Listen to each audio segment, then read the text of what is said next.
नमस्कार दोस्तों, कहानी कथा के चैनल पर एक बार फिर से आप सभी का बहुत बहुत हार्दिक स्वागत और अभिनंदन है।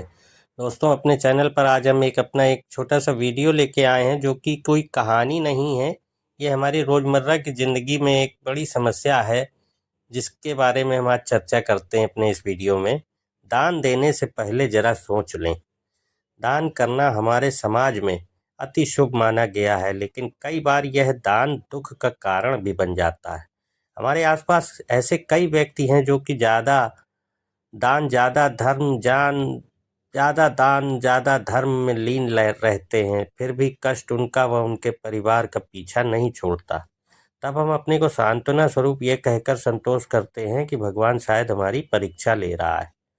अरे भाई, भगवान कोई तुम्हारी परीक्षा नहीं ले रहा, बल्कि वो तो तुम्हारे ही कर्मों का फल तुम्हें दे रहा है। बहुत दान धर्म करने के बाद भी सुख नहीं मिलता, क्योंकि तुम्हारे द्वारा दिया गया दान ही दुख का कारण बन जाता है। एक समय की बात है, एक बार एक गरीब आदमी एक सेठ के पास जाता है और भोजन के लिए सहायता मांगता है। सेठ बहुत धर्मात्मा होता है, वो उसे पैसे दे देता है। पैसे लेकर व्यक्ति भोजन करता है और उसके पास कुछ पैसे बचते हैं, जिससे वो शराब पी लेता है। शराब पीकर घर जाता है और अपनी पत्नी को मारता है। पत्नी दुखी होकर अपने 2 बच्चों के साथ तालाब में कूदकर आत्महत्या कर लेती है। कुछ समय बाद उस सेठ की भी असाध्य रोग से मृत्यु हो जाती है। मरने के बाद सेठ जब ऊपर जाता है तो यमराज बोलते हैं कि इसको नरक में फेंक दो। सेठ यह सुनकर यमराज से कहता है कि आपसे गलती हुई है। मैंने तो कभी कोई पाप भी नहीं किया है, बल्कि जब भी कोई मेरे पास आया है मैंने उसकी हमेशा मदद ही की है। इसलिए मुझे एक बार भगवान से मिला दो, तब फैसला सुनाओ।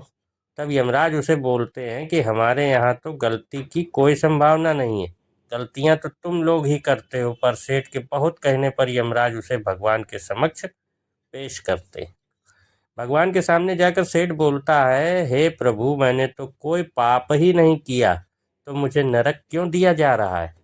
तब भगवान उसे उस गरीब व्यक्ति को पैसे देने वाली बात बताते हैं कि उस व्यक्ति की पत्नी और 2 बच्चों के जीव की हत्या का कारण तू है। तू उसे पैसे न देता तो वो शराब पीकर अपनी पत्नी को दुख नहीं देता। सेठ बोलता है, प्रभु, मैंने तो एक गरीब को दान दिया है और शास्त्रों में भी दान देने की बात लिखी हुई है। तब भगवान ने कहा कि दान देने से पहले पात्र की योग्यता तो परखनी चाहिए कि वो दान लेने के योग्य है भी या नहीं, या उसे किस प्रकार के दान की जरूरत है। तुमने धन देकर उसकी मदद क्यों की? तुम उसको भोजन भी करा सकते थे। और रही बात उसकी दरिद्रता की, तो उसे देना होता तो मैं ही दे देता। वो जिस योग्य था उतना मैंने उसे दिया। जब मैंने ही उसकी अयोग्यता के कारण उसे सब कुछ नहीं दिया, तो तुम्हें उसे क्या जरूरत थी धन देने की? तुम उसे भोजन भी करवा सकते थे। और तुम्हारे दिए हुए धन दान के कारण 3 जीव हत्याएं हुई। इन हत्याओं के पाप का फल अब तुम्हें भुगतना पड़ेगा।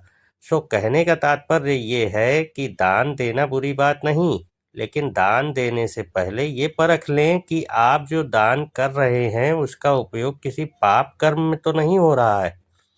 आप देखें कि आपका दान किसी का भला कर सकता है कि नहीं कर सकता है। आपका दान किसी का भला कर सार्थक भी हो रहा है या नहीं। भले ही दान हेतु आपके भाव श्रेष्ठ हों, लेकिन अगर आपके द्वारा दिए गए दान से कोई पाप कर्म फलित होता है तो आपको उसके लिए दान के पुण्य के साथ साथ उसके पाप के फल को भी भोगना पड़ेगा। अगर आपके दान से कोई बुरा कर्म फलित करता है तो उसके साथ कर्म का भागीदार आपको भी बनना पड़ेगा, क्योंकि इस कर्म को फलित करने के लिए पानी सींचने का काम तो आप ही ने किया है।